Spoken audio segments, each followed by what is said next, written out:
Ah, good morning, good afternoon, good evening, wherever this video finds you. Welcome to Building the Snooze. I am Sante Bay with my co-host Lewis Collier. How you doing there, Lewis? What's up? A very eventful day today. Oh, yes, it has been. Yes, it has been. In more ways than one. More ways than one. So, let's start with the news. Sure. President Trump speaks at House GOP event at Trump Doral International in Miami, Florida. Because he's going to be signing 4 new executive orders. Let's see what they're talking about here. A strong defense.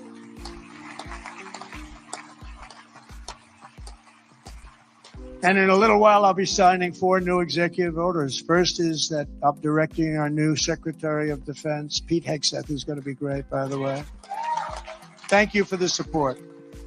Thank you very much for the support. You really did support him greatly. I think he's going to be fantastic. I know him very well. I think he's going to be fantastic. He's what we need to immediately begin the construction of a state-of-the-art Iron Dome missile defense shield, which will be able to protect Americans. You know, we protect other countries, but we don't protect ourselves. And when Ronald Reagan wanted to do it many years ago, luckily we didn't. We didn't have the technology then. It was a concept, but we didn't. And now we have phenomenal technology. You see that with Israel.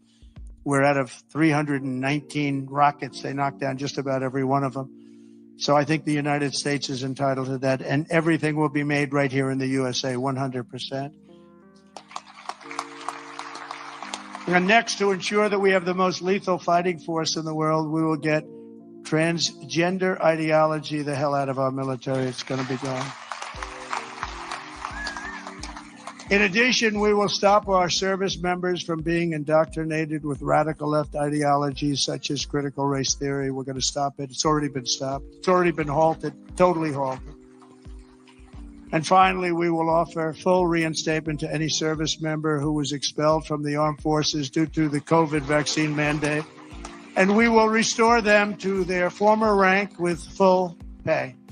And I think we're going to have a lot of people that join. And one thing I'll say, if you looked at our recruitment over the last week or so, 2 weeks, it's through the roof. You know, we were having a lot of people weren't signing. We were having a hard time recruiting people because they were looking at these people that they were supposed to be their leaders, and they weren't happy. They didn't like people that fall going upstairs. If you're going to fall, at least go downstairs from the plane. That triple fall. I use that thing in more ads. I didn't have an ad where I didn't put that in. Just a little quick 1, 2, 3. Reminded me of Joe Frazier when he went down, right? George Foreman, Joe Frazier. 3 falls in a matter of seconds. I said, can you speed it up a little bit? People are getting tired of it. But no, we have now the best recruitment we've seen in a long time. There's a tremendous number of people wanting to sign up. January 20th, 2025 was a turning point in American history. Starting last week, we're ending years of incompetence, radicalism, and betrayal. And we're ushering in the most exhilarating era of reform and renewal in the 250-year history of our country. And just in conclusion, I just want to say that this has been a very exciting and will be a very exciting new chapter. There's nothing we cannot achieve as long as the Republican Party remains united. I hope you can remain united.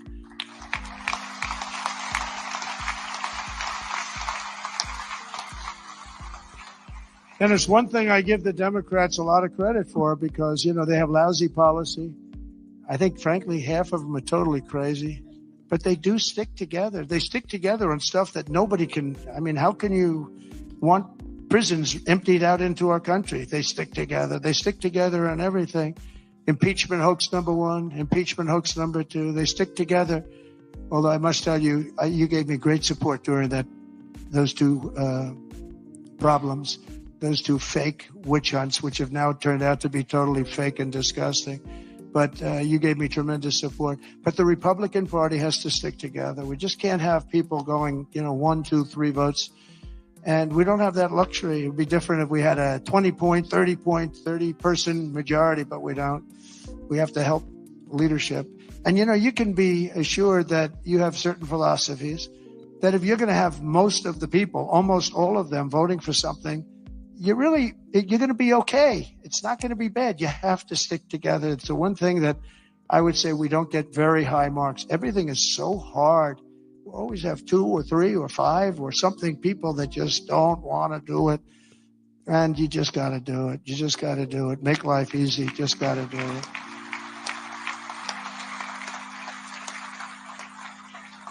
So right now we have a very special period because we have the House, we have the Senate, and we have the White House. And we're a team, and we're a really good team. And I appreciate so many times, and like even with Mike, I called 3 or 4 people, and they said, okay, sir, I'll do it. I'm going to vote. I'm going to vote positively. And they're very happy they did now. But when I called, we've gotten such a great response. We just had that happen with Pete Hegseth, and we have it happening with others. But we really appreciate it with the House. The House has been, it's a very difficult situation when you have that small a majority. But in a certain way, it brings you together. It actually can unify more than anybody would ever know. And a victory is sweeter, as they say, because of it. And I think we're going to have a lot of victories, but we have to stick together. We have to work together. We have to fight together. And we're going to win together. We're going to win like never before. We have a chance to win like never before. As long as we stay united, the 119th Congress will be remembered as the most successful and accomplished Republican majority in American history. I believe that. I think we have a chance of doing it. All right? And in January 2027, we will have a larger Republican House, a larger Republican Senate, and our country will be richer, safer, stronger, prouder, greater, freer, and ever before. I really think that we're going to have some big victories coming up, and I'm going to be helping every single one of you. I'm raising a lot of money, and I want to use it for the House, and I want to use it for the Senate. I raised a lot of money. And, I told my people, we raised $1.7 billion. They raised $2.6 billion. They have the unions with, checkoffs, which is always tough, $10 a month times millions and millions of people. And then we won, and we won by a lot. And they wanted to go out, and they still haven't raised it. They're trying to raise $28 million. They cannot raise 10 cents. It's good to win, I will tell you. It's really good to win, but they can't raise money. But I told my people the morning after. Now, normally, because we have so many donors here and so many people that I love and respect, a lot of great friends of mine, but I told my people, Meredith and Susie, by the way, how good is Susie? The Ice Maiden. Where is the Ice Maiden? She is so great. She is so great. Stand up, Susie. The Ice Maiden, ladies and gentlemen.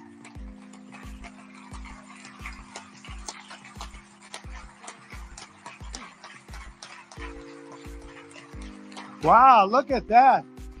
Most powerful woman in the world, they say. Most powerful woman in the world. She's made of ice. She's great. No, when I came to Florida, Florida was a Democrat state, had a Democrat governor. They had one Democrat senator. It was largely a Democrat state. And through various reasons, I ended up with Susie running the campaign, and she was unbelievable. We won it in a landslide.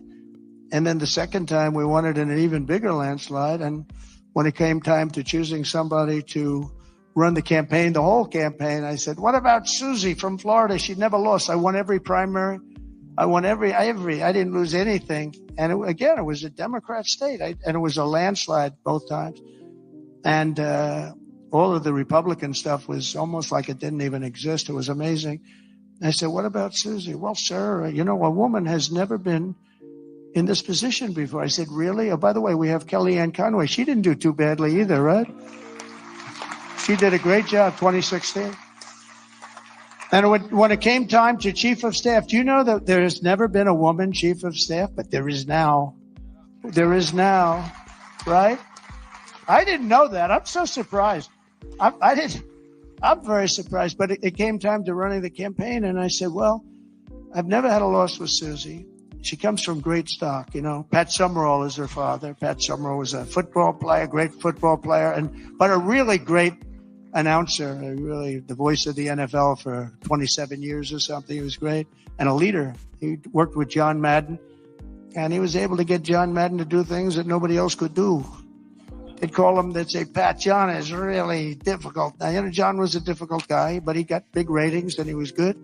And Pat would go up, come on, John, let's get this done. Come on.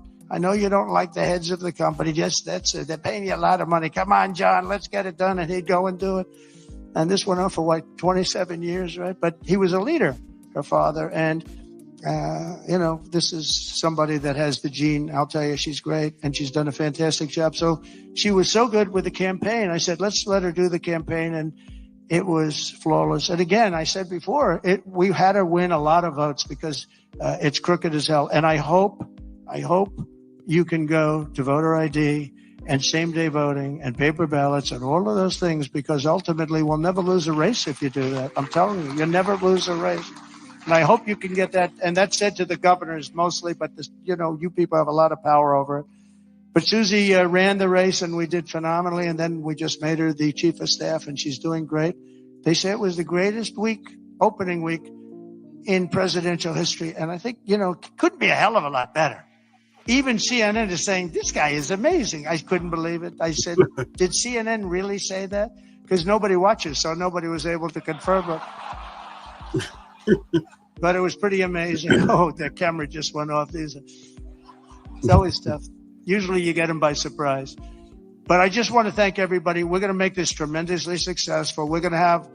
I believe we're going to have one of the greatest 4 years in the history of our country. We're going to turn it around quickly, and then we're going to go on and we're going to progress like nobody ever thought possible. And I want to thank these great 4 people because they really are leaders and they're phenomenal people. And I want to thank all of my friends in the audience, many of whom are congressmen and congresswomen and people that have just tremendous talent. Every single one of you, I know every one of you, and you have tremendous talent. And if we stick and if we fight together, there's nobody can stop us. We're going to have, because they have bad policy. Their policy is so bad. Nobody could win with this policy. Nobody. And we have the best policy. And again, as they say, and we say, and I've been saying for a long time, we're the party of common sense. And we're the party that's going to have the best 4 years ever. Thank you very much. Appreciate it. So what did you think? Besides the rambling at the end, Pete Hegseth, good choice. The DEI, we're weakening the military, and especially with the COVID. I mean, what happened with the mantra, my body, my choice, when it comes to women, when it comes to getting the AB, but people don't have no choice over taking the vaccine? It's ludicrous. Yeah, you're a military man. Explain that. Well, in the military, you have no choice but to take the vaccines on a list. But that jab was experimental. So I don't know what the constitutional stance on that. But when you're in the military, you have no choice. You either take it or you get out. And that's what happened to a lot of service members. So they force you out? Yes, and you get other than honorable discharge. But what's funny, what a lot of people didn't talk about, was especially with the pilots. After the pilots had took the jab, they could not pass their physical, a lot of them, to be able to go and fly planes. And what did they do about that, the pilots? Oh, well, they were put out on medical discharge. So now they have, especially when they find out that Dr. Fauci had lied to them about the vaccines, they can all file a class action lawsuit. I don't know if the military, you can't sue the military. But you can sue the government. Yeah. Right. Okay. That works. Because I get the feeling that there's going to be, and see, this is why Trump needs to find a way to circumvent that preemptive pardon for Dr. Fauci, because he belongs in jail He Yeah. belongs in jail, and in all honesty, I think Biden also belongs. He should be. I don't care if he is a doddering old man. Him, Kamala Harris, whoever else that was in the White House that was in charge. Once they find out that all of this was a lie, they should all be brought up on charges because they murdered hundreds of thousands of people. They put people's lives at risk. They pretty much tried to force a poison on people. They literally tried to force a poison on people. That's you. They pretty much tried to create a genocide. Can we be honest? Yeah, and it kind of coincide with what was that report? The oh God, it was the report everybody was quoting where by 2025, like the world population would be down by a whole lot of people. What was the name of that report? You know what I'm talking about, right, Bay? Yeah, I know what you're talking about. It was a World Health Organization report with who's that billionaire with the glasses? Bill Gates. Bill Gates, right. His name was all over it. And he was doing the experiments in Africa. What's up, Simeon Anderson? He was doing the experiments in Africa. Oh my goodness. Just like with the people out in California, you need to go ahead and file a class action lawsuit against the state of California. Also naming Gavin Newsom and what is that woman's name again? Karen Bass. You need to include them in the class action lawsuit for how they for negligence concerning those fires. You need to make the state of California pay to have your houses rebuilt to the way that you want them, if not exactly, or anything else. Matter of fact, I want an extra sunroom. I need an extra bedroom. I need it done. I need it done. Like negligence and incompetence. Because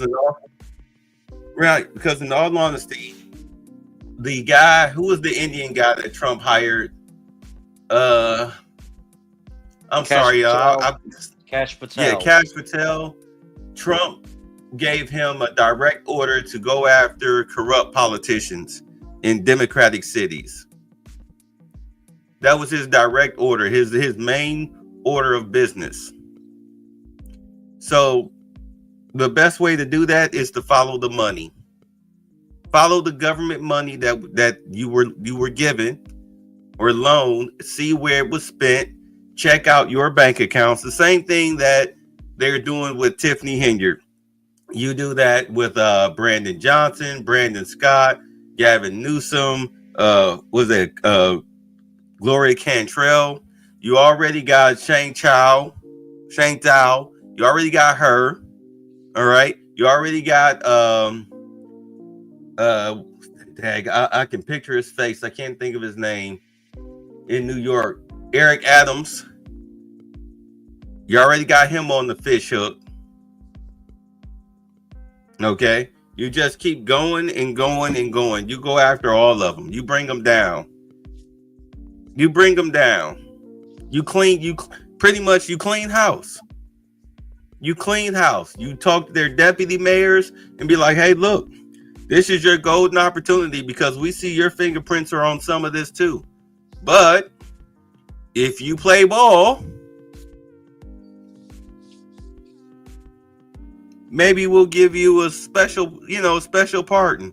Maybe we'll look the other way, but you have to do what we tell you to do.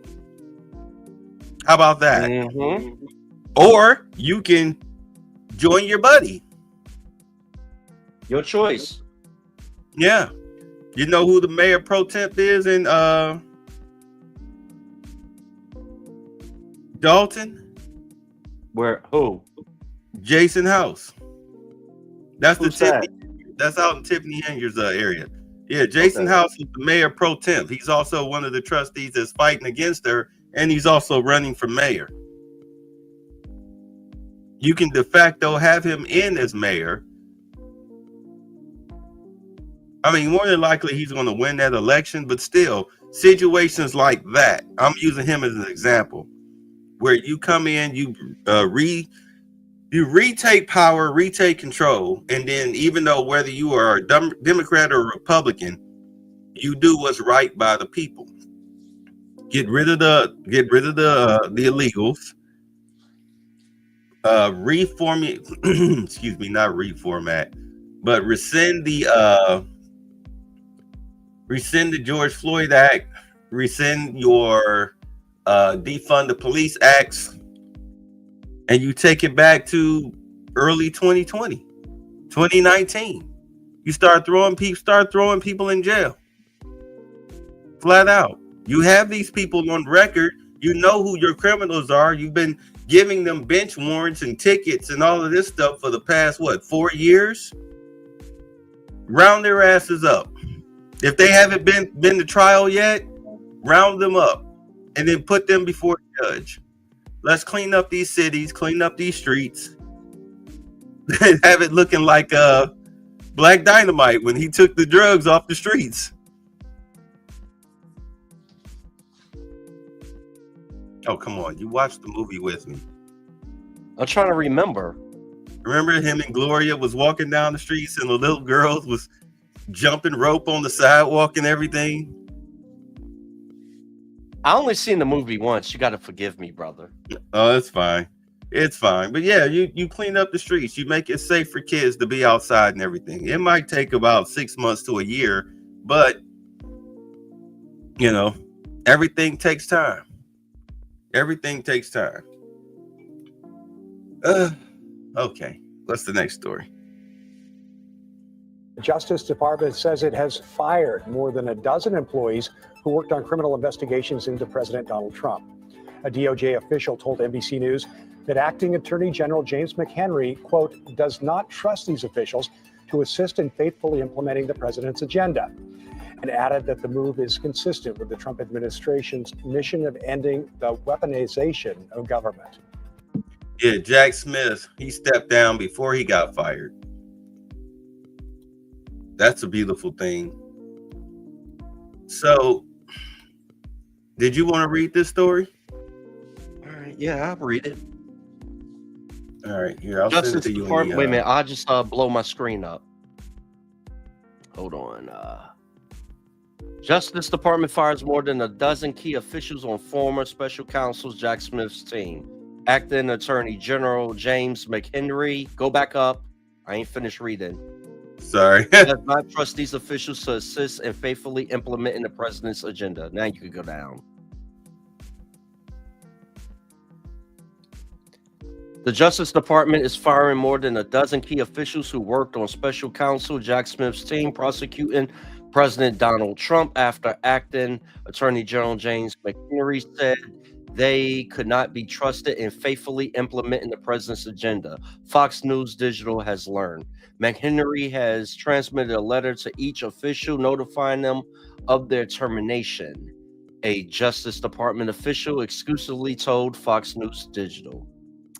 Trump to take more than 200 executive actions on one day. It is unclear how many officials received the letter. The names of the individuals were not immediately released. You can scroll down. Go up right there. Today, Acting Attorney General James McHenry terminated the employment of a number of DOJ officials who played a significant role in prosecuting President Trump. A DOJ official told Fox News Digital. In light of their actions, the Acting Attorney General does not trust these officials to assist in faithfully implementing the president's agenda. It's like a repeat. This action is consistent with the mission of ending the weaponization of government, the official told Fox News Digital. The move comes after Justice Department reassigned more than a dozen officials in the first week of the Trump's administration to a sanctuary city task force and other measures. Go down a little bit. Right there. It also comes after Trump vowed to end the weaponization of the federal government. Former Attorney General Merrick Garland appointed Smith a former Justice Department official, as special counsel in November 2022. Smith, a former assistant U.S. attorney and chief to the DOJ Public Integrity Section, led an investigation into Trump's retention of classified documents after leaving the White House and whether the former president obstructed the federal government's investigation into the matter. Smith was also tasked with overseeing the investigation into whether Trump or other officials and entities interfered with the peaceful transfer of power following the 2020 presidential election, including the certification of the Electoral College vote on January 6th of 21. Smith charged Trump in both cases, but Trump pleaded not guilty. The classified records case was dismissed in January 2024 by the U.S. District Court for the Southern District of Florida. Judge Eileen Cannon, who ruled that Smith was unlawfully appointed as special counsel. Smith charged Trump in the U.S. District Court for Washington, D.C. in his 2020 election case, but after Trump was elected president, Smith sought to dismiss the case. Judge Tanya Chuckton granted that request. Is that it? Yeah. That's it. That's it. You know, and I've been saying last year during the whole court case thing that it was political. It was political theater. It was BS. Now you got people running around 34-time convicted felon. Like, convicted of what? Convicted of what? They couldn't even tell you. They'll say grape, and it's like, nope, wasn't convicted of grape. Just act CNN. And was it Wolf Blitzer? Who got sued? It was CNN by Trump. Yeah, it was CNN and one of their news anchors. And I know ABC too. Yeah, now you've got AOC running around calling him a grapist. I'm like, okay, go ahead. When it lands on your desk, when the process server comes to lay the paperwork on your desk, don't act surprised. Because you're next. They're going to drum you out. They're going to drum out Jasmine Crockett, and they're going to drum out that bald-head chick out in Massachusetts. They're not playing with you. Stop messing with politically challenged individuals. Yeah. It has now been 7 days. Does it look like Trump is playing games with anybody? Nope. He doesn't care what the courts have to say. He doesn't care what pundits on TV has to say. He got on his pool kicking boots, and they are covered. They are covered all the way up past the ankle in poo. Speaking of which, LA port smuggling bust announced by feds. My name is Joe McNally. I'm the acting United States Attorney for the Central District of California. I'm joined here by Homeland Security Special Agent in Charge, Eddie Wong, and Cheryl Davies, the Director of Field Operations for Los Angeles Customs and Border Protection. We're here today to announce federal criminal charges against 9 defendants who worked with partners in China to operate a criminal network that illegally smuggled what we estimate to be more than $200 million worth of counterfeit goods from China into the United States through the ports of Los Angeles and Long Beach. The Los Angeles and Long Beach ports are the busiest container ports in the Western Hemisphere. Ensuring the integrity of who and what comes into our country is critical to our border security and ultimately to our national security. The 9 defendants charged in the indictment participated in a wide-ranging scheme to circumvent inspections at the ports of Los Angeles and Long Beach. The scheme involved logistics companies, warehouse owners, and corrupt truckers. They worked as criminal partners to defy U.S. customs laws, to illegally smuggle enormous quantities of goods from China into the United States. 8 of the 9 defendants have been arrested. One defendant, the lead defendant, who orchestrated the scheme, is a fugitive and is believed to be in China. Let me talk to you about how the scheme worked. As part of the scheme, the defendants and their criminal partners in China filled shipping containers with contraband, counterfeit goods, illegal and dangerous chemicals, and other contraband that is not permitted to be imported into the United States. U.S. law requires that all containers coming into the United States be sealed with a locked security seal that is assigned a unique number. This is a security system. Containers from the time they leave China cannot be opened until they arrive in the United States and clear the Customs and Border Patrol inspection process. And the seals are key to that security process. Members of this scheme in the United States and China evaded this security system by learning in advance the unique serial numbers assigned to these seals that would be associated with their illegal shipments. And they created duplicate fake seals in order to circumvent the inspection process. They would create those duplicate fake seals in China, and they would send them from China to their criminal partners here in the United States. When the shipments arrived at the port here in Long Beach and Los Angeles, U.S. Customs and Border Protection would direct, as part of their normal process, that some of those containers go to secondary inspection. Those secondary inspection sites are a short distance from the port. Instead of taking the containers from the port to those secondary inspection sites, members of the scheme, including the corrupt truck drivers, would instead take the contraband shipments to off-site warehouses.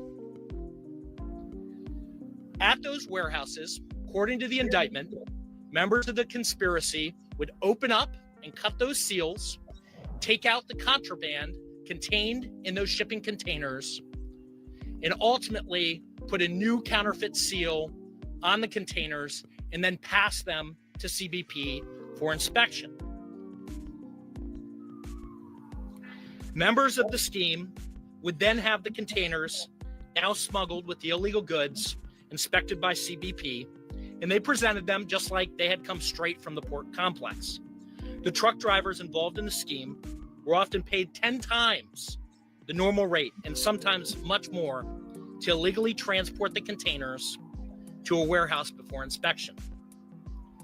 During the investigation, law enforcement identified that Chinese co-conspirators were sending these seals into the United States, these counterfeit seals, and they were able to intercept around 50 counterfeit seals.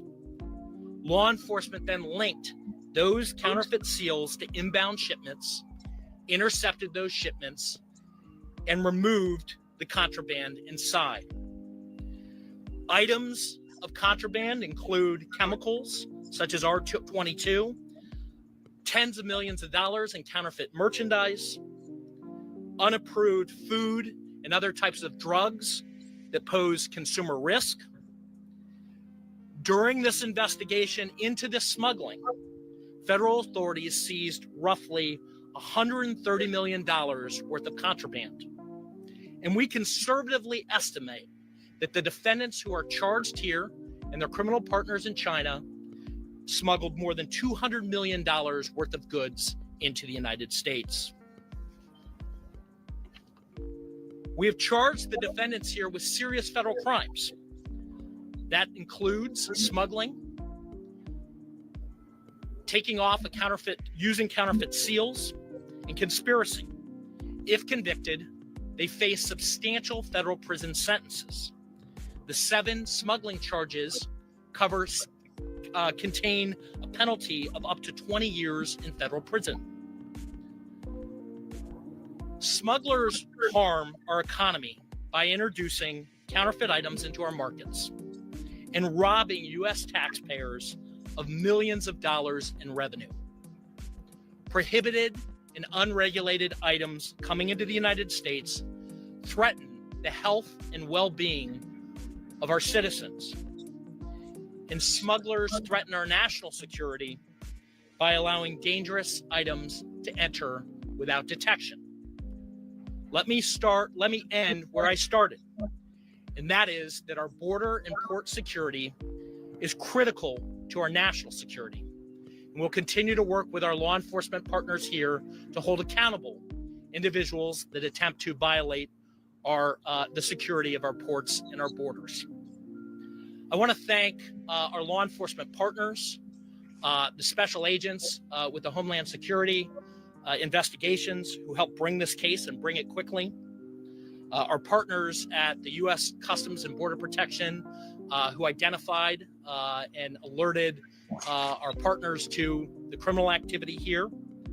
Coast Guard Investigative Service for their support of the investigation, and the individuals that worked on this case. That includes AUSA's Colin Scott and Amanda Elbegin from my National Security Division, as well as special agents from Homeland Security, Martina Diono and Han Yit.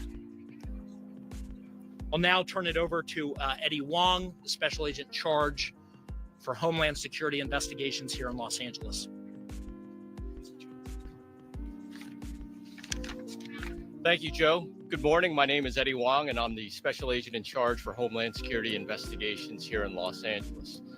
Behind me today is one half of the nation's largest and busiest seaport complexes. It is estimated that about 30% of all international seaborne cargo containers entering or exiting the United States traverse through the ports of Los Angeles and Long Beach. Now, with this much activity, transnational criminal organizations have a wide berth to operate and exploit vulnerabilities. And the defendants charged in this indictment took full advantage and are alleged to have smuggled into the United States hundreds of millions of dollars worth of contraband through the port complex. While much of the contraband that we have seized was counterfeit goods, this criminal scheme has exposed a vulnerability that has the potential for much more serious implications, including those regarding national security and the smuggling of precursor chemicals to produce narcotics. So the Department of Homeland Security takes these matters seriously because our primary mission is to ensure the safety and the security of the homeland, all the while facilitating the legitimate trade system and protecting the U.S. supply chain.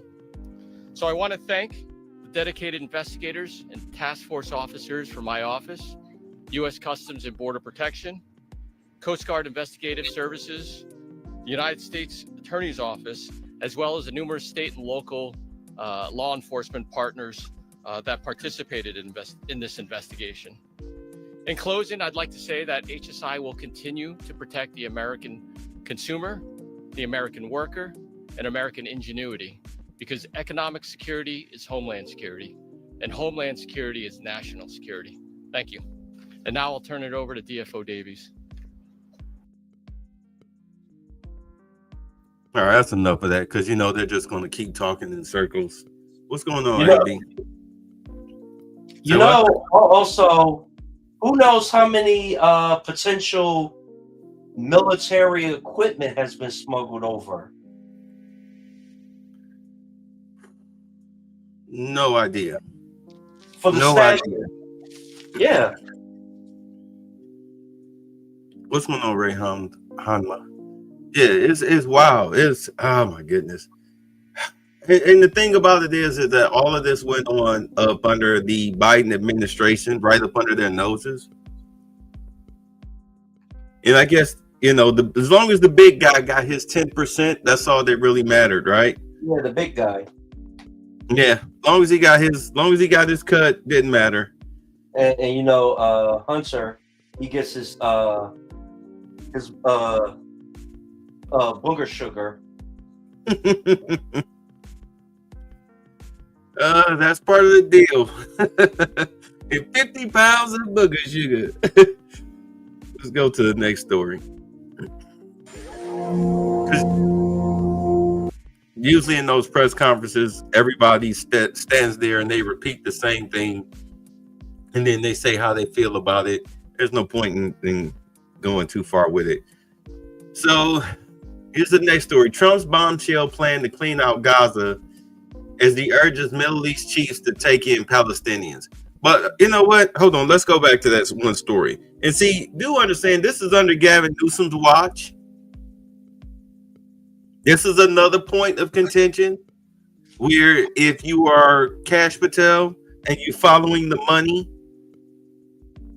the DOJ is following the money, you'll find out that there's been a lot of money diverted to shell companies and Swiss bank accounts and Cayman Islands and, et cetera, et cetera, et cetera. And you have enough to charge them. And Oh, wait. you mean like a free Go ahead. ticket to Epstein Island?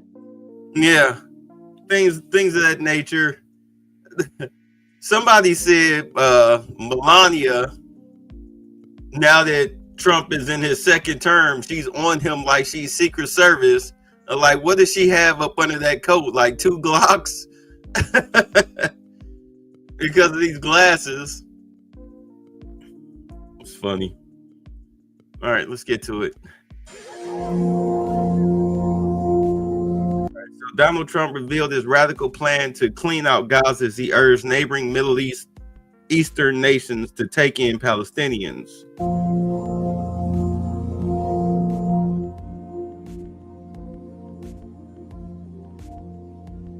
Spoke about his bombshell idea for the region as the fragile ceasefire between Hamas and Israel continues to get to its second.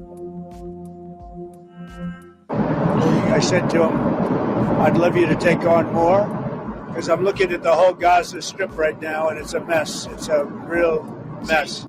Jordan to house people from Gaza. To take people, I'd like Egypt to take people. I'm talking to General El-Sisi tomorrow, sometime I believe. And I'd like Egypt to take people and I'd like Jordan to take people. You're talking about probably 1.5 million people, and we just clean out that whole thing. It's it's over the centuries that's many conflicts at site, and I don't know. It's something has to happen, but it's literally a demolition site right now. Almost everything's demolished. What do you think he meant by that? What's up, BJ? Resettling the Palestinians, and it goes to Greater Israel. That's what I was thinking. They're going to clean it out, rebuild it, turn it over to Israel, and therefore, it's exactly what it looks like. They use this whole strike to clean out the Gaza Strip and to finally complete their hostile takeover. Their slow and steady hostile takeover of Palestine. That's how it came across, and that's exactly what it looks like. Like it is. What's gonna happen? Yeah. That's exactly what's happening. Yeah, take these people in. Like, wow. Like, okay. But to us, we were told that it wasn't the G word. It wasn't a genocide, but I guess it was. It was moving day. Is that what we're calling it? It was moving day? Of course. Move or be moved? You know. Wow. All right, let's get on to the next one. And there we have, frankly, You have here border crisis. America will destroy cartels. So 2 days ago that the cartels will take out the U.S. Army. And I was like, are you joking? Like, you're talking about a bunch of poorly trained so-called military servicemen who have joined with the cartels, former police officers, and also just, local denizens out in the field who have taken up with cartels who think that they're tough. What is your take on the cartels? Well, I go by the number one rule: never underestimate your enemy. These cartels have generated billions of dollars off of the drugs they smuggled, and they do buy high-end weapons, and they do send their people out for training. I would not take them lightly. And remember, if we're going to go after the cartels, we're going in their environment. And if you're really going to take them out, you're going to have to drop bombs on them. Exactly. But that's not going to happen. So if you send humans in, it's going to be a bloodbath all around. Because one, they know the terrain. This could be something like Vietnam and Afghanistan all in one. I would not take it lightly. We will most likely come out on top, but it will be a lot of bodies. Never underestimate your enemy. Yeah, my thinking is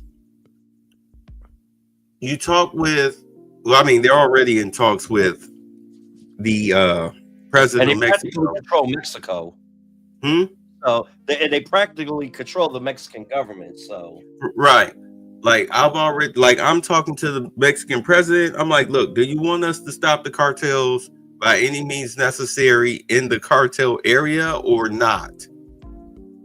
Yeah, it's a yes or no. It's a yes or no. You give me the green light, I guarantee you I'll have this situation under control before I'm even out of office. She says yes. Good luck. Good luck. But here's the thing too. You take one cartel out, another one will rise up. Yeah, I know. Yeah, I've heard that. You cut off the head of the snake, 6 more will, take its place. They're like Hydra. But you can't let them, you cannot let them, you can't let them exist. Flat out. You can't let them exist. They kill more people than the drugs that they push. And that's ridiculous. Now, I understand it's the government's underground economy, as far as drugs, especially cocaine, weapons, human trafficking, etc. If you're not hooked in, then you're out of the ball game. You're out of the playing field. But you got to do something. You've got to do something. Unless you sit down with these guys, which will never happen, you're not even looking to try to do that. Then you've got to do something. But you got to look at it too. They're right on the border of the United States. And they could get to anybody. It's like, you live in Texas, you're a high-ranking official. I go to your kid's school, take your kids and your wife. I'll be like, hey, bae, I want you to shoot. Take this gun and take a shot at Donald Trump. If you don't, your kids and your wife die. Now, then what do you do? Because the cartel is here in the United States also. And that's the tactics they use down in Mexico. Yeah, well, that's why you know, when you're a senator or a congressman or whatnot, or a mayor, your children, your wife and children don't go anywhere, you know, like they're me or you. Just Scooby Dooby Doo walking through life. They supposed to have a security detail, even if it's just one officer. They're supposed to have a security detail, especially down there along the border states too. Come on, supposed to have security detail.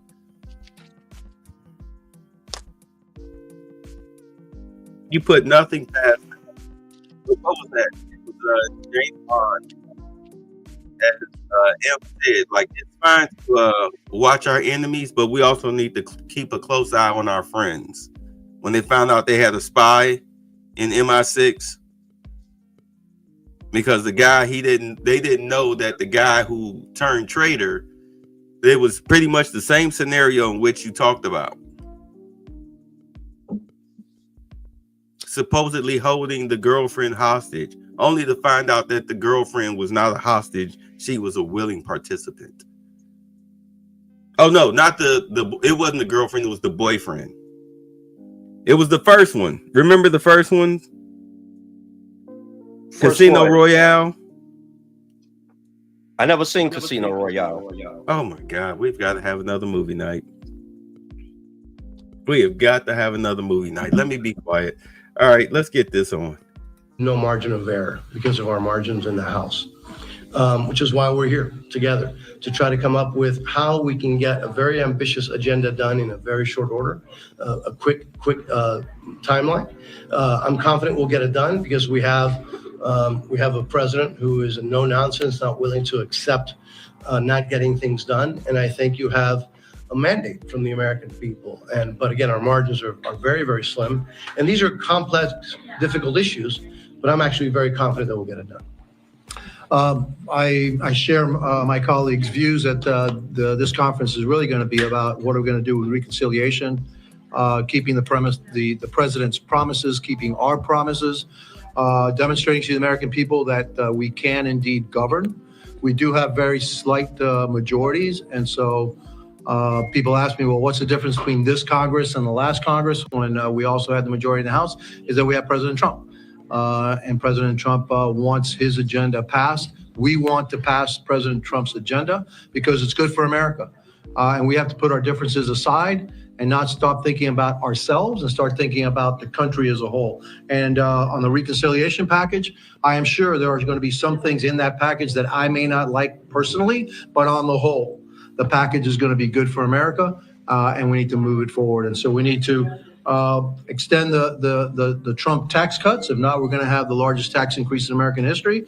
We have to secure our border. We have to make America energy dominant. We have to stop this unnecessary regulation that's holding America and Americans back in our economy, and a whole slew of other things that we need to tackle in that reconciliation. And so I know that that's the purpose of why we're here, why the president is here, why our speaker is here, to unite us and get us rowing in the same direction. Can you both weigh in on what's going on right now, the immigration sweeps? We have, in the last day, reported on a couple of people who have been convicted criminals who have been taken into custody. Both of them have been convicted and living here for at least 20 years.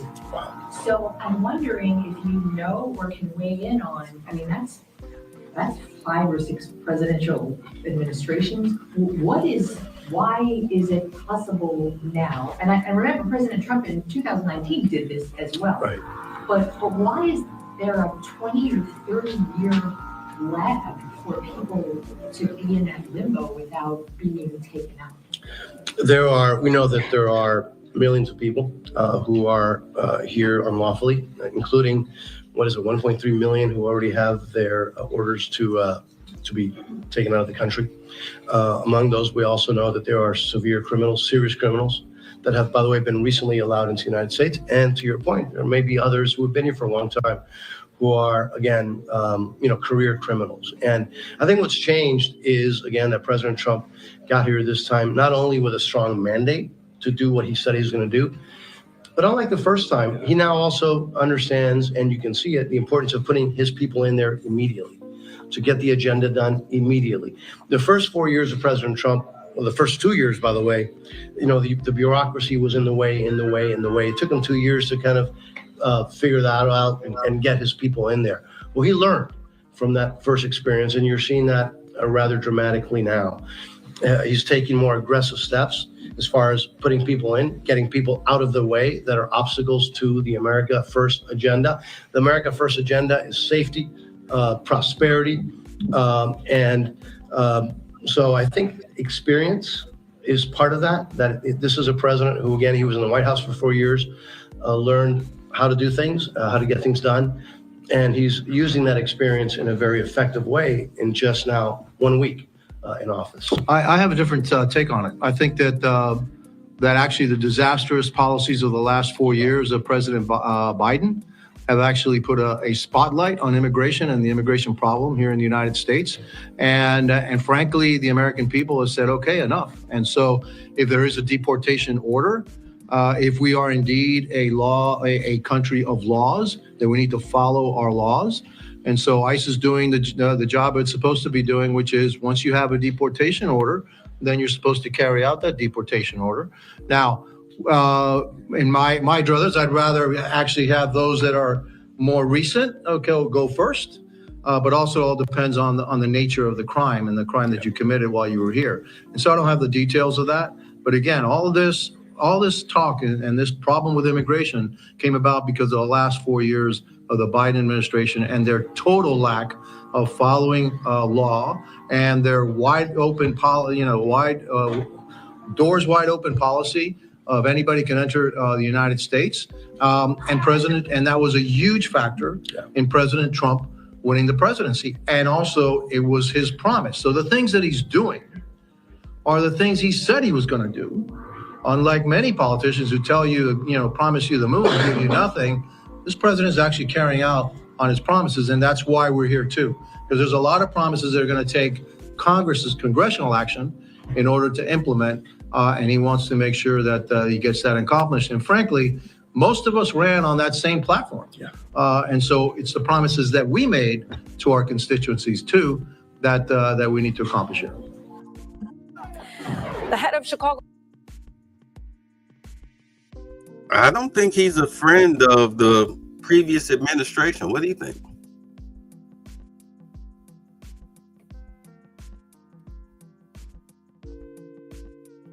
Hello. Hold on 1 second, Bay. I got an important phone call. Sorry about that. Go ahead. Give me 1 second. I'll handle it. So, BGS, let's see. So, yeah, we won't know the full Trump effect till the first 100 days are finished. Yeah, I cannot wait to see what it's going to look like after the first 100 days because, again, it does not look like Trump is coming here to tap dance and soft shoe and, go back and forth debating and, playing footsies under the conference table or anything. They're kicking indoors, dragging folks out by their hair. Like, he don't want to hear none of that. They are getting it done. I'm back, Bay. Yeah. So what do you think about Well, with this kicking the immigrants out, I believe it when I see it because a lot of industries they knowingly use illegal immigrants for cheap labor. And at the end of the day, these politicians, they answer to these corporations.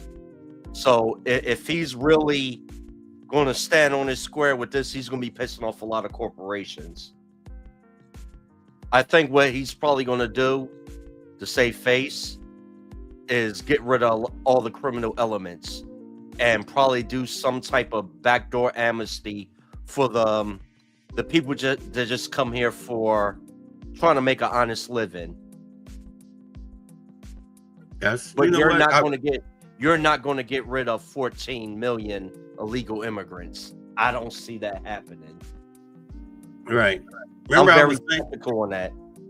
Remember I was saying that the most humane way to deal with this, get rid of the criminals and the people who have been here at least longer than 6 months that aren't living off of the system, that actually have jobs, they don't have criminal records, they're paying, they're not using fake social security numbers and all of that stuff. They're not committing any type of crimes outside of just being an illegal immigrant. Yeah.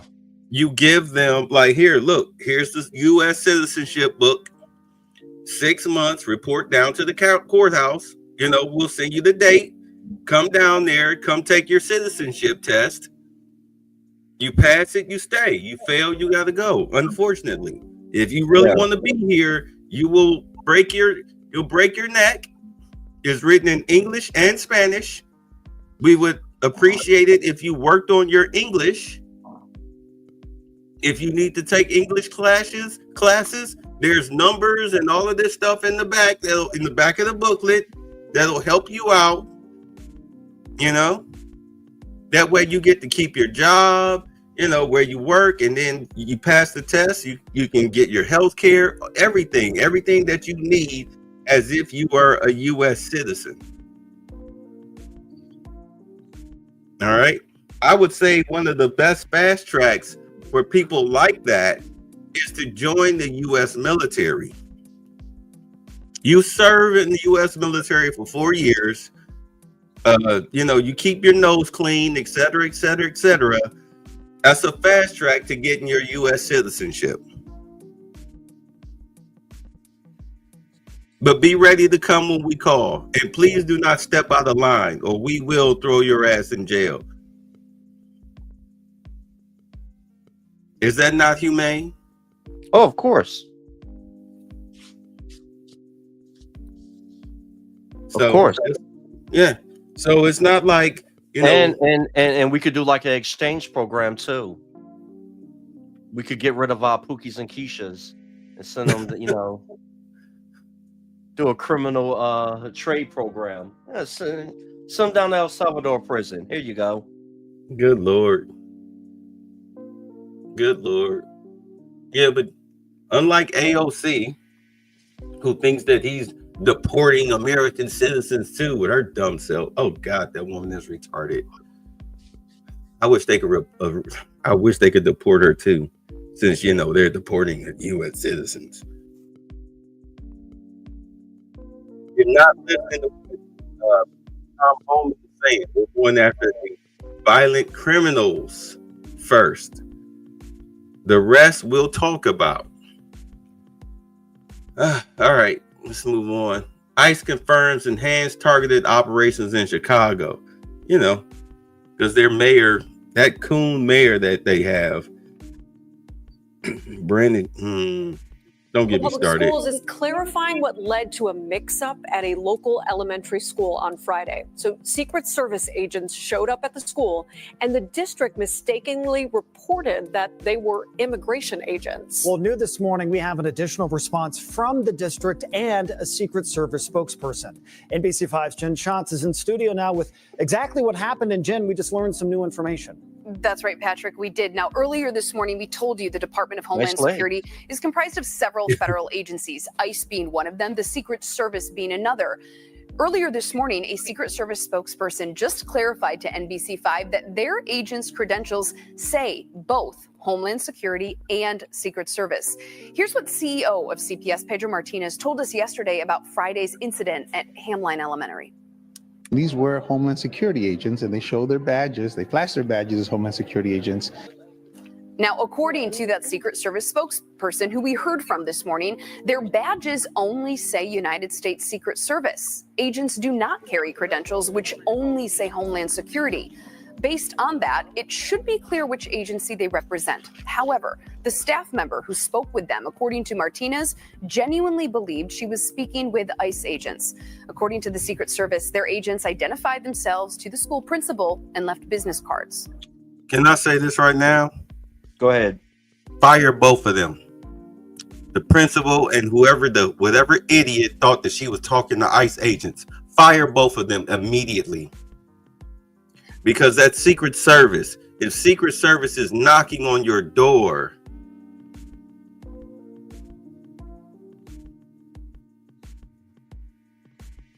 What does that mean? That they're coming to confiscate somebody's 15-year-old because their parents are here illegally? Is that what they really thought? No. Either it's something to do with counterfeiting money or threats against people in the upper echelon of government. Because I had Secret Service come to my job plenty of times over counterfeit money, and Secret Service also handles counterfeit money, if you don't know.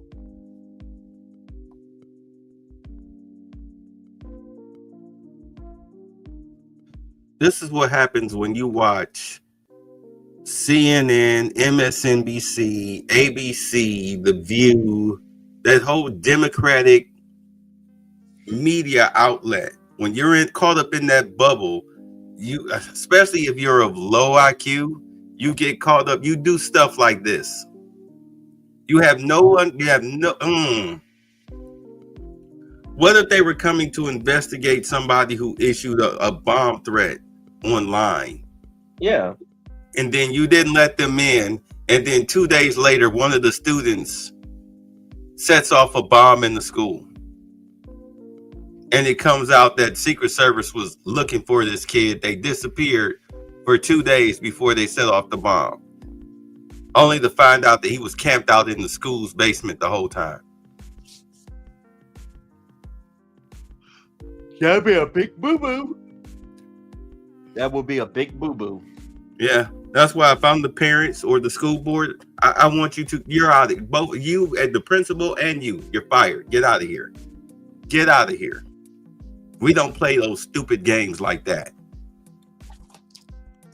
She clearly felt that it was an ICE agent. She really felt that, and she was sincere. By the way, we don't have any confirmed evidence that there was any cards left.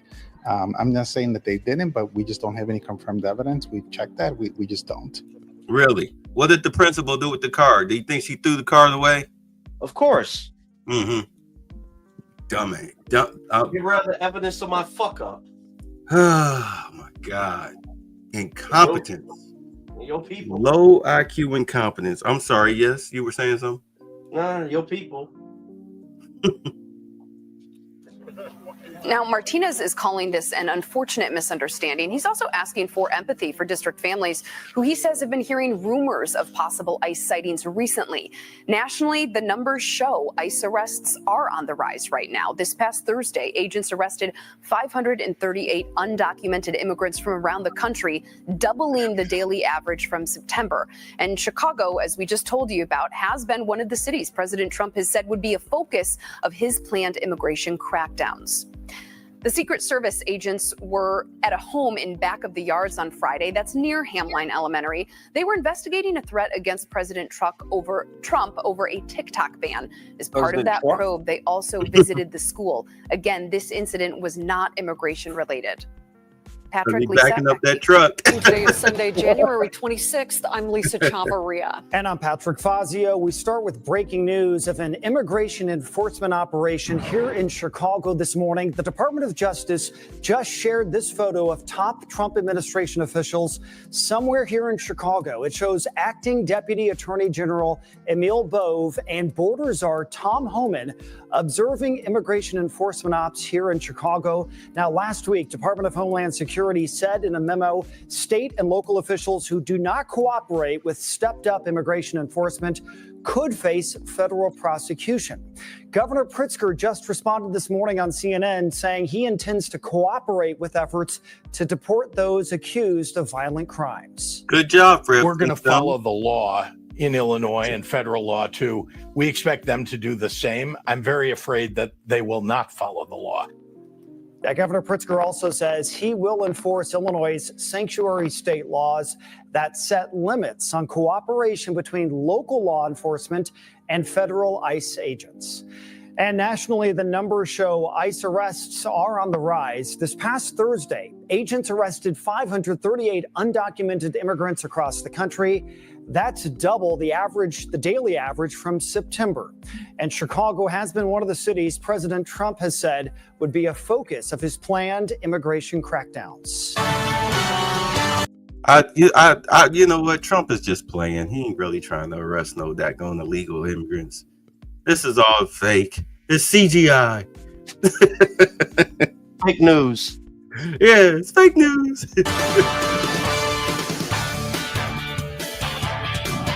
Good evening and thanks for joining us. I'm Natalie Martinez. We are learning more today about an immigration enforcement operation right here in Chicago. Acting Deputy Attorney General Emil Bove and the Trump administration border czar Tom Homan were in the city this morning to observe operations here. Our Courtney Sisk has the story. Which goes to what President Trump's been saying from day one. We're going to concentrate on public safety threats first, and that's what we're doing here today. Trump administration border czar Tom Homan had boots on the ground in Chicago Sunday, overseeing an immigration enforcement operation in the area. There's a lot of targets, a lot of teams out there looking. I can tell you, last time I looked at the board, I think we got 6 people with serious sex offenders. We got at least 2 or 3 TDA members, gang members, 2 illegal aliens that were convicted of murder, homicide, and aggravated sexual battery, aggravated assault. So some bad guys. He says there will likely be collateral arrests because of Chicago's sanctuary city policies. In a sanctuary city, if we can't get the bad guy in jail, we're going to go to the community and find him, which we're doing today. And when we find him, if they're with others or here illegally, they're going to. Governor J.B. Pritzker weighed in on CNN Sunday morning on how Illinois will handle and cooperate with ICE operations. Well, let me start by being clear that when we're talking about violent criminals who've been convicted and who are undocumented, we don't want them in our state. We want them out of the country. We hope they do get deported. And if that's who they're picking up, we're all for it. We also have a law in the books in Illinois that says that our local law enforcement will stand up for those law-abiding, undocumented people in our state who are doing the right thing. Multiple agencies joined in on the operation this weekend in Chicago, including the DEA, FBI, and U.S. Marshals to assist the Department of Homeland Security in their immigration enforcement efforts. Even TV personality Dr. This one that we're working on starting in just a few hours is to get these bad actors off the street, these known violent criminals out of the community. How could anybody disagree with that? It's unclear if any additional enforcement actions will happen Sunday night. According to ICE statistics, the agency made 286 arrests across the country on Saturday and nearly 600 arrests the day before. In Woodlawn, Courtney Sisk, NBC 5 News. And coming up on NBC Nightly News, NBC's Gabe Gutierrez has more from his one-on-one interview with border czar Tom Homan. That's coming up right after this at 5:30. Meanwhile, Colombia has rejected U.S. military flights carrying migrants. 2 military aircraft carrying about 80 Colombian migrants each had departed from California. Colombia insists it won't accept such flights until the Trump administration creates a protocol that treats migrants with dignity. By the way, I don't know if it's because I haven't watched this news segment, but Colombia reversed their decision when Trump hit them with tariffs. Yeah. So then they sent their own planes to go get their own people back. And it says a lot about these countries that don't want their own citizens back, because they know they sent us the worst of the worst. They literally emptied their prisons and sent them to America with the stipends. Like, this was not a joke. Why else would you not want them back? Why do I have to threaten to screw up your money for you to come and for you to accept your own citizens? And then say something stupid to me about, you need to treat them with respect. I'm giving them back to you. You respect them. These are your people. What do you mean I need to treat your people with respect? I'm sending them back to you. That's the most respectful thing I can do for them. Am I lying?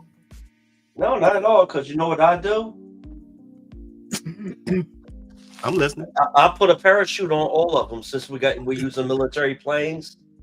C-17s. Go.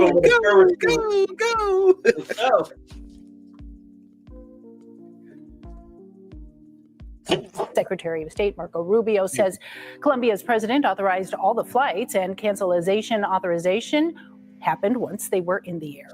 President Donald Trump announced sweeping retaliatory measures in response. In a post on Truth Social, Trump says he ordered 25% tariffs on all goods coming into the U.S., and that would be raised to 50% in 1 week. Then hours later, Colombia's president ordered a similar tariff increase. Other measures taken by the U.S. include visa sanctions on government officials and allies, plus enhanced customs inspections. And tonight, opponents of President Trump are taking their fight to the courts. 4 groups of Chicago-based immigration advocates are suing the Trump administration. They claim raids targeting Chicago are in retaliation for the city's sanctuary status and that the raids violate the First and Fourth Amendments of the Constitutions. The groups filed the lawsuit yesterday ahead of today's ICE operations. We have a rich history here of organizing. So we sued Just Futures Law on behalf of 4 organizations here based in Chicago who have been working to make Chicago a welcoming city and feel like these raids are a direct attack to the organizing and the political advocacy they've been doing to keep immigrant communities safe. Can I say this right quick? Sure, go ahead. When you get these bleeding hearts talking silly like this, you know what you do? The criminals that you've rounded up, the rapists and the murderers and whatnot, be like, here, well, then we're putting them in your neighborhood. I can't force them to live with you, but I'm going to put them in your neighborhood. We're going to give them tents. We're going to give them tents and sleeping blankets, and we're going to dump them in your neighborhood. Since you love them so much, here they are. Here they are. Oh, you don't like that? Yeah. You know what do we call that? Putting your money where your mouth is? Is that what we call that? Hello? Yeah. Say that again. I said it. Ever since all my friends are finding out that somebody got killed in front of my store, now Are they everybody blowing up knows their phone? something. No, Like, I was "Are you saying, okay? Are you okay?" Yeah, I picked up the fucking phone. like, it's Monday. Y'all should know I don't work on Mondays. Unfortunately, I have a lot of smooth brains for friends. It happens. Okay. No, but I was saying, I would put all of these people that they call themselves wanting to protect, I would dump them in these people's neighborhoods, like on their direct street. Tents No, and sleeping I will blankets, force them to live in a house. sleeping bags. Well, you can't force them to live in the house, but you can dump them in their neighborhood. Trust me, I would love for them to move into the guest bedroom. 6 dudes in the guest bedroom. Oh, and by the way, since you're so into men being in women's spaces, they all identify as female. So, we're gonna take the lock off your bathroom door. And she probably has a pink Jeep also. Hot pink.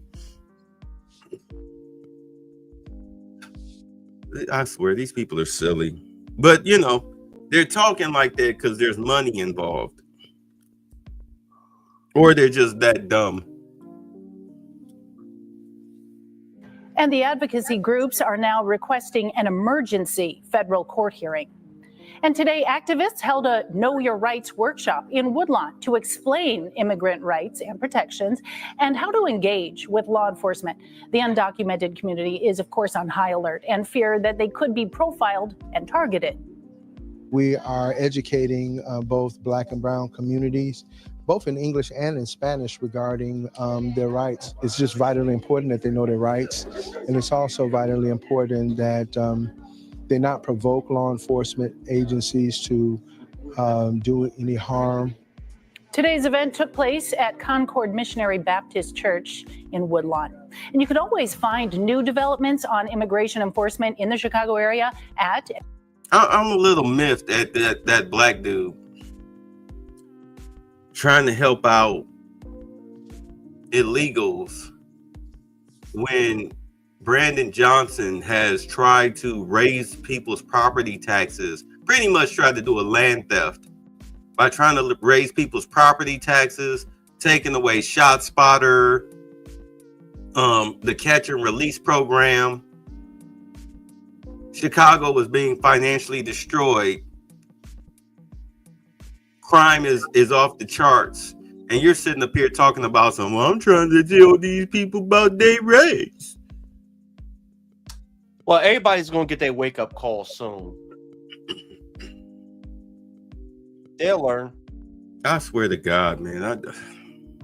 They will learn. Dummycrats.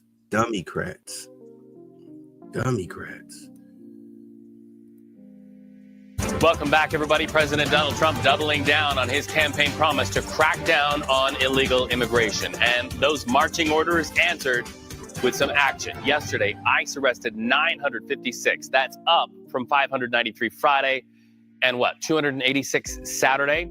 So deportations meeting sort of a bump over the weekend. This is Colorado. Remember they had that situation in Aurora? Yeah. Where the gangs took over the apartment complex. Let's see what happened over there. Colombia refused to allow a U.S. military plane to land. On board, and you see them marching there, deported migrants. Now, in response, the president threatened a 25% tariff on Colombian goods into the United States, threatened a travel ban, and a visa reversal for Colombian government officials and allies. That threat by today looks to have worked. Look at what the White House said overnight. The government of Colombia has agreed to all of President Trump's terms, including the unrestricted acceptance of all illegal aliens from Colombia returned from the United States, including on U.S. military aircraft. They folded like a poker hand. Yep. Without limitation or delay. They listen to that Kenny Rogers song. No way to walk away. Close quote. So we have team coverage on these developments. Lilia Luciano in New York, Camila Montoya Galvez in Washington, D.C. But let's first of all start with you, Lilia. You have reporting on arrests outside of Denver quickly before we talk about Colombia. That's right, Reed. Well, this is one of many operations that, as you mentioned, have been happening through the weekend. The number of people arrested by ICE and other collaborating agencies through the weekend was vast, especially on Sunday. It tripled the average daily arrests under the Biden administration. All hands on deck. What we know is that there was an early morning or middle of the night, basically, raid in Denver, where the DEA and HSI and ICE agents were. Damn, you see that? You see this chick right here? Hold on. Yeah. Back it up just a little bit. Yeah, right here in the middle. Yeah. She looked like she was probably at work. Yeah. She in the zip tie. She got her little work clothes on, her purse, out in the cold. I know she is freezing. At least throw a blanket on this woman, man. Come on. HSI and ICE agents went in and arrested around 50 people. They said, according to the DEA, that the 50 people were undocumented, although we've reached out to that Denver DA field office to get a little bit more clarity on how that investigation was carried out, whether DEA was the lead or if it was ICE who was leading that investigation. They said that drugs, weapons, and cash were seized during the operation. It seems to have been a party that was broken into by these agents, and then that they arrested these 50 people. As we've been reporting in the past, and as we know, there has been a great deal of talk in Denver, and there have been arrests in the past of people who are associated, according to the federal agency's investigations, associated with Tren de Aragua, which is a criminal gang that was initiated in Venezuela and has had activities across the United States. They I'll be right back, accused of running sex trafficking, drug trafficking operations. And so, especially in Denver, these agencies had already been conducting investigations in the past, and we had been reporting on that, as well as our affiliate in Denver.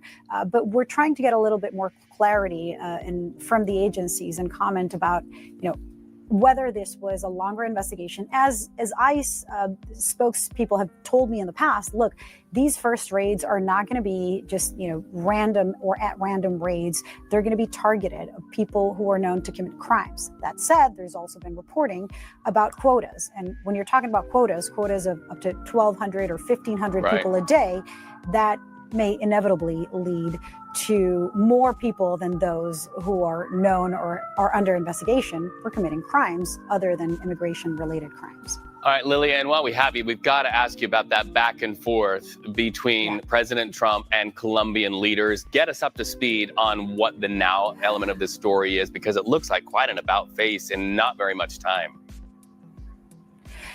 Yesterday, I will tell you, Reed, I was nonstop on this, making calls and hearing from people in Colombia, from the private sector to officials to local governments, were all extremely worried. It all started when President Gustavo Petro, the president of Colombia, said, according to Marco Rubio, the plane that was a military US DoD military plane that was on its way to Colombia was already in the air, where it was a repatriation flight, was already on its way to Colombia. According to Marco Rubio, that's when President Petro said, we're not going to receive it.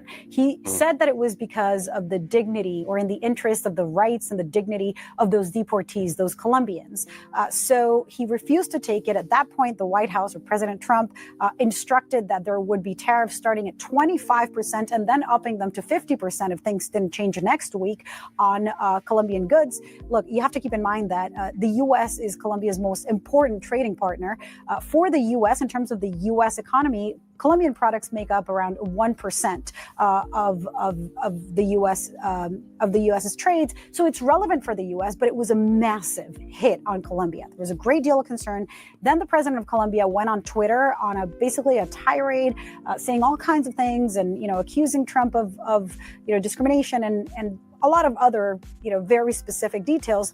But then there were obviously back channel and high level negotiations and diplomatic notes that were being sent back and forth.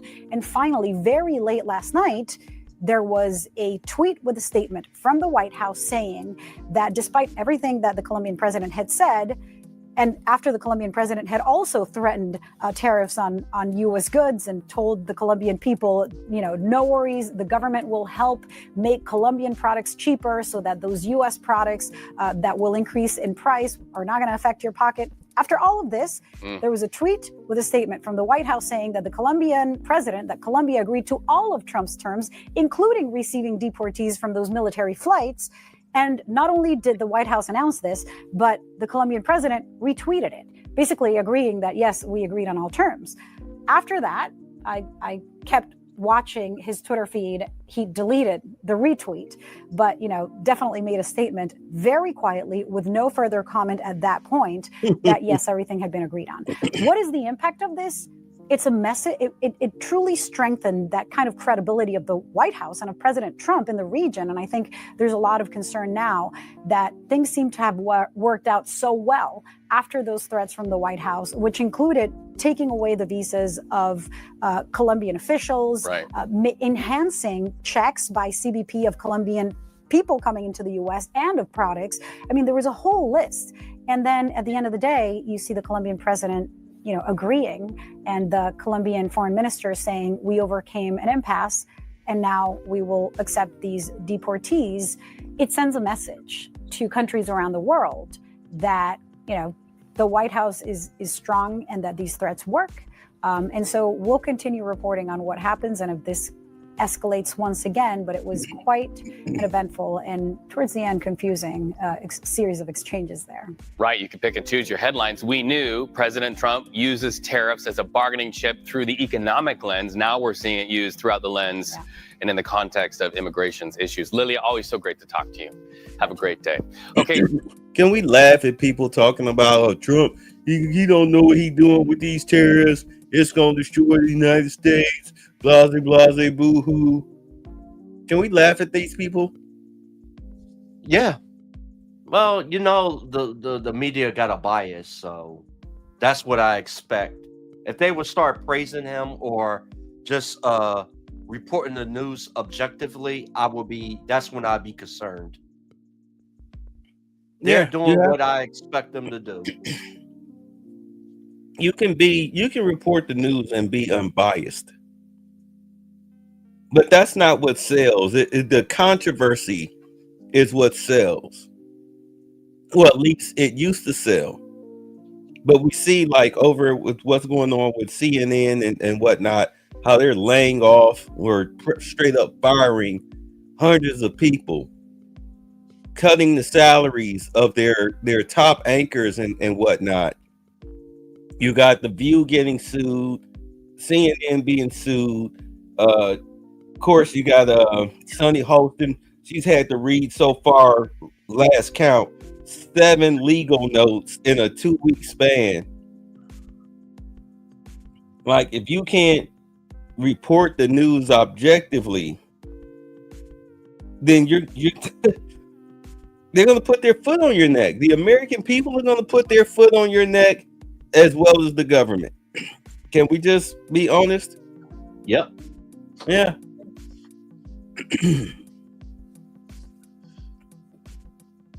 You know, the days of the whole Orange Man bad, those days are over. You can forget it. Nobody's listening to you. You sound silly when you say that now. Let's go. Okay, so let's continue the conversation, bringing in CBS News immigration reporter Camila Montoya Galvez. So, Camila, let's drill down on something else you've been reporting about, and that's something called parole-based immigration. Huh? Is he albino? No, I think either he's probably just a pale white guy or a pale Hispanic or whatever. He's pale, but he might also be washed out a little bit because of the lighting. Let's find out. Yeah.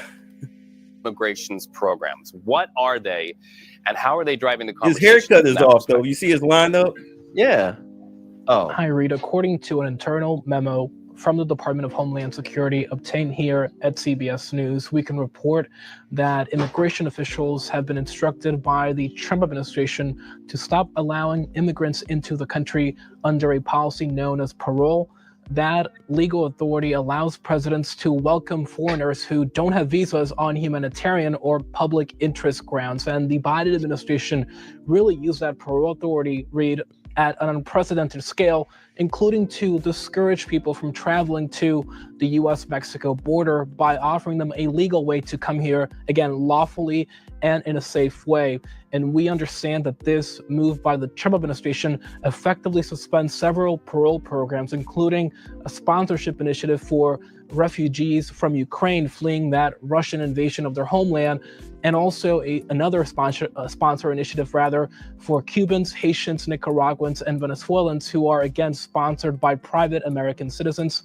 It also suspends the extension of parole status for Afghan evacuees who were brought here to the U.S. following the fall of Afghanistan and Kabul in 2021 and the takeover by the Taliban of that country. And so this really does underscore, Reed, that this immigration crackdown by the Trump administration is not just limited to illegal immigration, but also extends to legal forms of immigration. We should also note that the Refugee Admissions Program, another legal immigration initiative, has also been suspended by the Trump administration. So there's also reports I want to ask you about of the Trump administration working out an asylum agreement with El Salvador. What would this mean? That's right. Sources tell CBS News, Reed, that the country of El Salvador in Central America is working on arranging an asylum agreement with the Trump administration that would allow the U.S. to deport migrants who are not from El Salvador to that country. And so this would be known as a Safe Third Country Asylum Agreement, and it would empower U.S. immigration officials, including at the U.S.-Mexico border, to essentially block people from seeking asylum in the U.S. and instead direct them to El Salvador to seek asylum there, because that country would be designated as a Safe Third Country.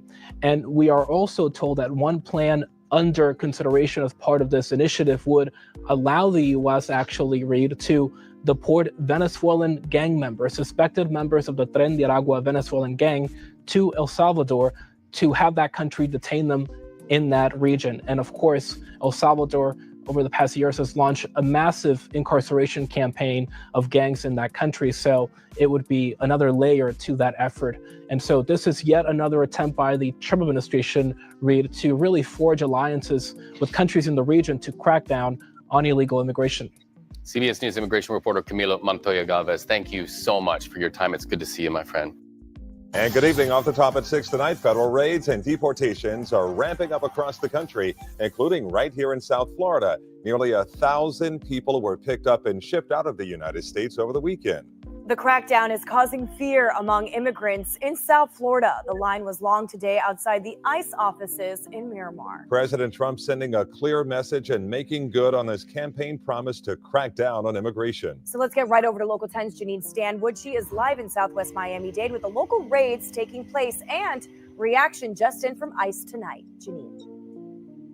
These stepped-up ops started last night, and they continue as we speak. The head of ICE here in South Florida says with a new boss in the White House, there are new goals. It's a change. It's a change in philosophy. We've generally worked kind of behind the scenes in past, and that is not the vision of this administration. They want us out in front of the cameras. We're hearing from the head of Immigration and Customs Enforcement's field office in South Florida about the ongoing ramped-up arrests here. This woman with zip ties on her wrists. This man cuffed in Homestead. Where we're going to go after those that are, circumvented immigration law and who are criminals in violation of that immigration law. On Sunday, a line of unmarked cars arriving at the immigration facility in Miramar, sources say with some of those taken into custody before they're then sent to holding cells. I'm very terrified, This woman says her son is among those in line here where there's a steady stream of people applying for residency and checking in with parole officers, and there is fear of deportation. Hope for the best. Just leave everything in God's hands. Records show the man taken into custody in Homestead had a drug trafficking conviction from more than 40 years ago. Sources say he had been waiting for years for a hearing to gain legal status. We make a discretionary call on every case that we arrest, whether that's a criminal or not a criminal, but we're going to take enforcement action on every individual. He also says that every case will be looked at individually. These people will get due process. He says in some cases they may have hearings. In other cases, yes, they may be deported. As for that man in Homestead, we did speak to his attorney at this point. No comment. We're in Southwest Miami-Dade. I'm Janine Stanwood, Local 10 News. World Relief Chicagoland and local refugee organizations were expecting about 140 refugees to arrive in Chicago this month until President Donald Trump stopped the U.S. government-approved arrivals from coming. After spending years in refugee camps, some were hoping to reunite with family members. We've already had to have very difficult conversations with family members regarding why they are not now coming. Not only did Trump temporarily halt refugees from arriving in the United States, his administration is also suspending the 90-day resettlement and placement program. With the help of federal funds, nonprofits help refugees resettle in the U.S. during their first 3 months. You know why that is, right? Why? All these people need to be vetted. Because under Biden, they didn't vet anybody. Okay. At least not to the level in which they should have. Plus, they let them in. Sure, they turned some people away at the U.S.-Mexican border, but a lot of, if they were vetted properly, there wouldn't be a mass deportation situation going on right now. Same thing with these people. They weren't vetted properly. Like, nope. Go back and we'll have to vet you properly and then decide. Flat out. You're not just going to walk in here simply because, I'm a refugee. Like, you literally flew all the way across the ocean. All those countries you could have chosen, you decided to come here. Why? I'm asking you. They decided to come here for a better opportunity, and plus it's easier. Free money. Not anymore. Trump said, "Hey, look, we're the world sucker. Like we're cutting off the spigot. We're no longer going to be the world's piggy bank or ATM card. We're done." You have to get, let's be honest, you have to get rid of the debt that you owe China. You have to cut that down. You have to get rid of that. These are your enemies. Why the hell do you owe your enemy trillions of dollars? Why the hell does your enemy control farmland near all of your missile silos here in the United States?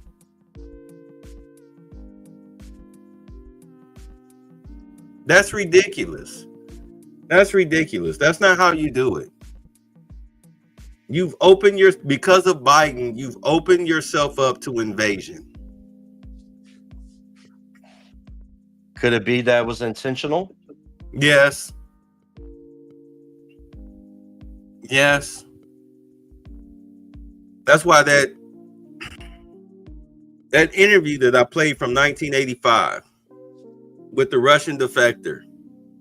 That's why I was so critical. He was saying, yeah, like, you destroy the United States from the inside. You decimate. Huh? Through your schools, you indoctrinate the future generations. Mm-hmm. Social disorder and chaos, sexual confusion, political dissidence. You let crime run amok. You turn the American citizens against their own country.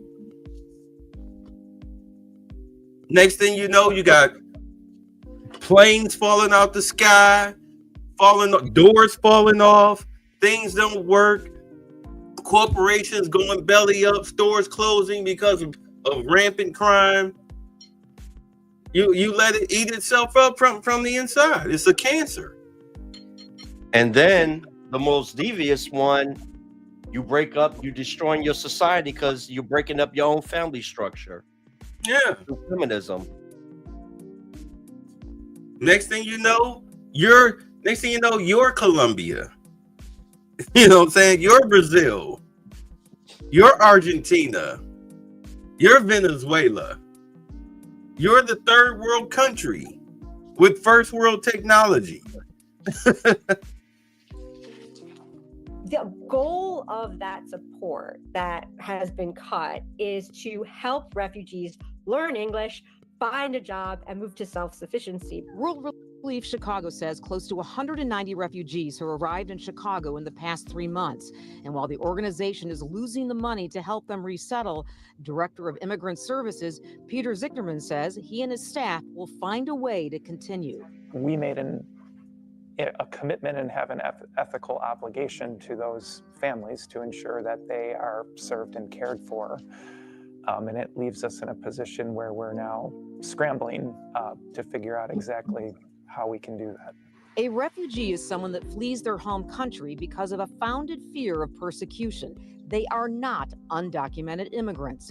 They come to the United States legally. Refugees are handpicked by the U.S. government and can spend years in refugee camps while they endure a lengthy vetting process. Not only are refugees vetted, but these benefits that they get are relatively small, crucial, but small, and within a few years, they're basically huge contributors to our economy. The Trump administration plans to review the refugee and resettlement program after 90 days. Refugee groups hope they can change the narrative and convince President Trump that refugees contribute to the economy rather than drain it. Watch breaking news on YouTube. Subscribe to ABC7 Chicago Eyewitness News. I doubt it. Deportations starting around the United States, as we've been reporting to you, ICE, Immigration and Customs Enforcement, now confirming that they are in fact conducting raids in Atlanta. At the same time, local schools and police departments are really hoping to reassure people who are concerned about new immigration policies. And a viewer shared a letter that the Gwinnett County Public Schools Superintendent actually sent to families, promising to provide a safe and welcoming learning environment. That's a direct quote, for students to learn. Both Clayton County and Forest Park Police Departments posted on social media saying that the rumors that they're working with Immigration and Customs Enforcement are not actually true. ICE says that they're working with the FBI. The departments that I mentioned said that they're not aware of any ICE operations in the county.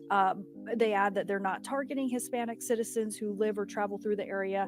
We talked to Georgia's NAACP president, who says that local police have more important priorities. Wait, hold on. I'm reading this. So they both, Forest Park and Clayton County here in Atlanta, both put out pretty much the same thing. But this jumped out to me. We are asking that if anyone is asked to provide documentation from someone posed as a federal agent or police officer to dial 911 immediately. What are you gonna do as a for the immigrants? Yeah. Most of the police are not intervening. They're not participating in it. So why would you call 911? Right. I'm trying to figure out what you think the local police gonna do. Come and arrest an ICE agent? That's a sure way for you as the mayor, because I mean the chief of police is only acting on orders that the mayor would hand down. So you as the chief of police, you really gonna put your career and your freedom on the line?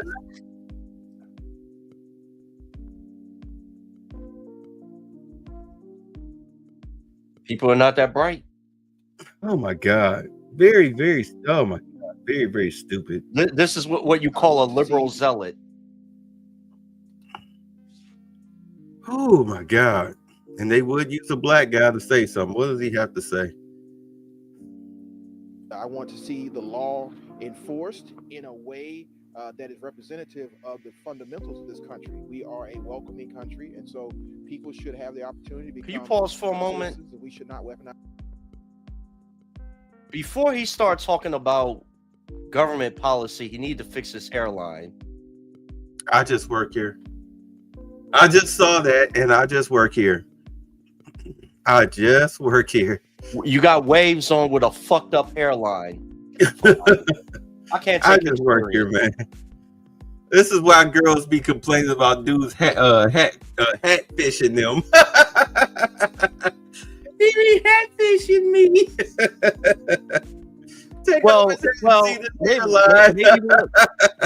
Maybe one of his barbers is like Dominican or something, because they are wicked with the razor. He needs to see a barber. Whoever doing his hair needs to be deported. But stop getting his hair cut in somebody's kitchen. Yeah. Citizens, and we should not weaponize law enforcement in some type of political agenda to demonize individuals. So local law enforcement agencies are encouraging you to call 911 if someone is posing as a federal agent, or if a police officer asks for documentation. They say that they will send one of their own officers to verify their credentials. So certainly they don't want misinformation in that regard to be passed around as well. Oh, you know what? I kind of got an idea of why they said that. We're talking about South Georgia. Okay. Those areas, Clayton and what was the other one? Says that local police. Forest Park. Clayton and Forest Park of South Georgia. They are outside of 285. You understand? Democratic strongholds? No.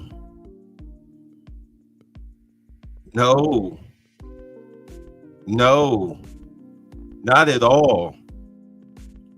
Outside of 285 here in Georgia, that's where you get back during the Obama administration, where you have troopers that'll whoop your ass for a speeding ticket. Oh, okay. Okay, that's them guys who drive them blue cars with the blue uniforms, Georgia State Patrol, whatnot. That's them good old boys. Dukes of Hazzard. Yeah. Remember I was saying how I've said a few times about Billy Bob coming down from the hills? Yeah. Yeah, that's them hills. That's in Georgia. That's where them hills are. You don't dick around down there. Them good old boys will put on their little fake little ATF vests and whatnot, and their little, all their little police gear, but not actually be police officers. Oh, you mean cosplaying as militia? Yeah, they'll actually be militia, but be cosplaying as ICE agents and federal agents and all that stuff. So now it makes sense now. I had to run that through the computer. They're getting a Turner Diaries orgasm on. Exactly. Now it makes sense. I was like, that don't make sense. I get it now. So yeah, you got to be very careful down there.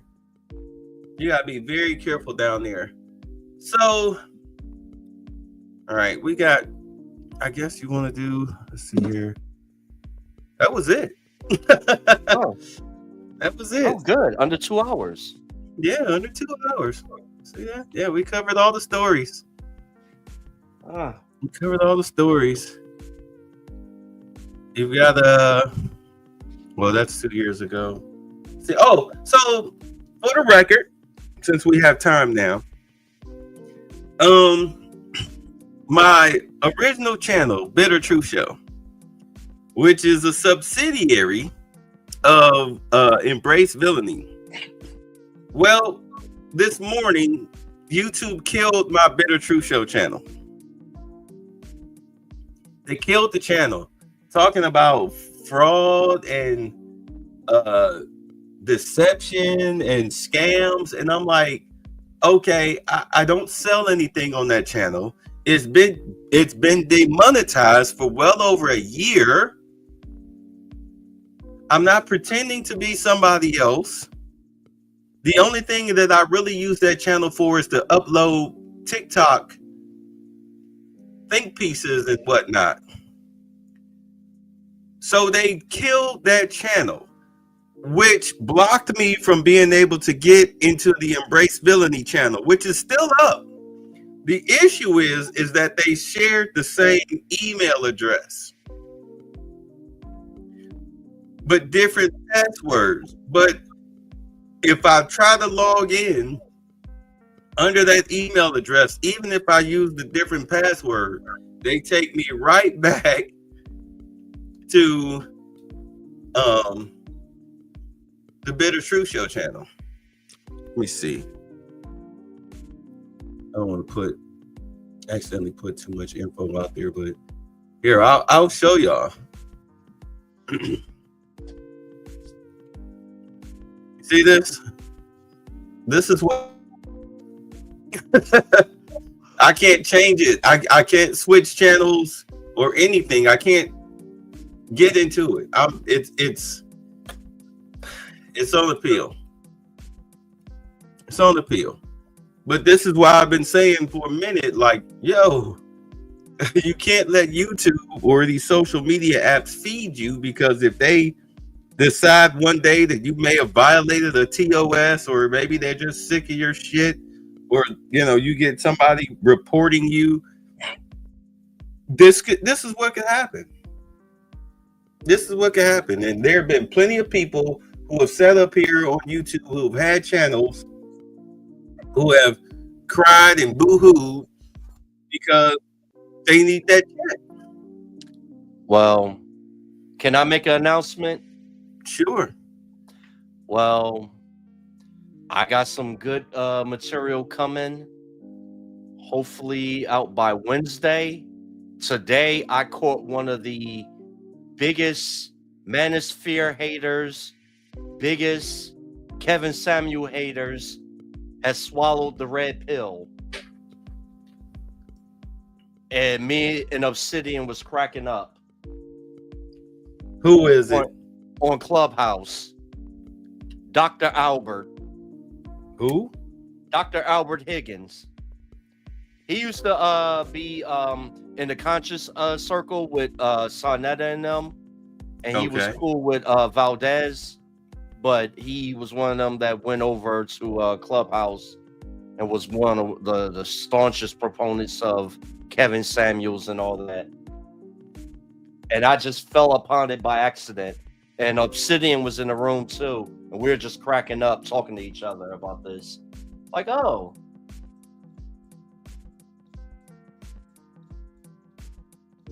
It will be out. Oh, goodness gracious. What is wrong with these people? Yeah. As BGS said, the environment would change everyone. The internet is going to expose us all. All it takes is getting burned. You give somebody a good burn, They'll see the light, hopefully. Hopefully. All right. So, any closing arguments? No, not at all. No argument. Be good to others, but first and foremost, be good to yourself first.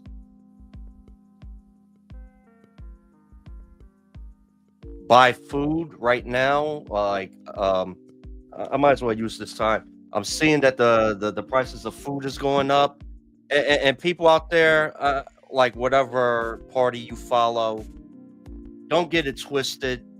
This economy is not going to change overnight, and it might get a little worse before it get better. And the prices of food is going up. They're talking about eggs. The prices of eggs ain't going down no time soon. So, you know yourself, if you're in the stores and you feeling that pinch and you see the prices still going up, take advantage of all the sales. And if you got extra money, fuck it. Take the money from your party funds and put that shit towards food, dry goods, the store. And it's best to have it and not use it instead of needing something to eat and you don't have it.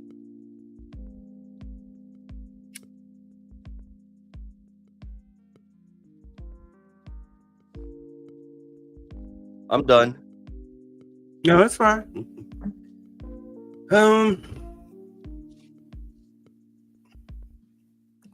All I can say is just, batten down your hatches. And get them power tools. Yeah. Batten down your hatches. Batten down your hatches. Make sure everything is everything. Because, oh my goodness. I mean, they're just really getting started with all of this. There was a shootout. For some reason, I don't know why I had that story. But there was a shootout on the border with the cartel and border agents, U.S. border agents. I'll see if I can cover that on the next time we come up. I'm going to also see if I can get the Embrace Villainy channel back. Can you change the name of this? Can't you change the name of this one to Embrace Villainy? I can. Yeah. And you know what? Go ahead. And some of the people that's subscribed to me that probably wasn't subscribed to this channel, they were subscribed to both Embrace Villainy and mine, but they ain't partake in this. We're, pull all of them in to subscribe to this channel. That's all. Yeah, I'll have to. Go ahead. No, and it's a good reminder for me to make me another backup channel, just in case of some effery. Yeah, I got a few of them. But they're not news channels. They're not news channels. So we'll see. We'll see what happens. I'll give it within 7 days, but this will have to be the main operating channel until I get that sorted out. So Monday, Wednesday, and possibly Friday, I'll be broadcasting from here. And send me the links and I'll put it on my community board. What, to this channel? Yeah, when you're posting it, just in case they're not subscribed to you. I mean, subscribe to Villainous News. So no, I got it. Yeah. All right, let's get out of here. Peace. I'm not Captain Saberho. No, real no. I'm not Captain Saberho. Yeah, no. Look, I'm not like this in the slightest. I'm attracted to intelligent chicks that think righteous.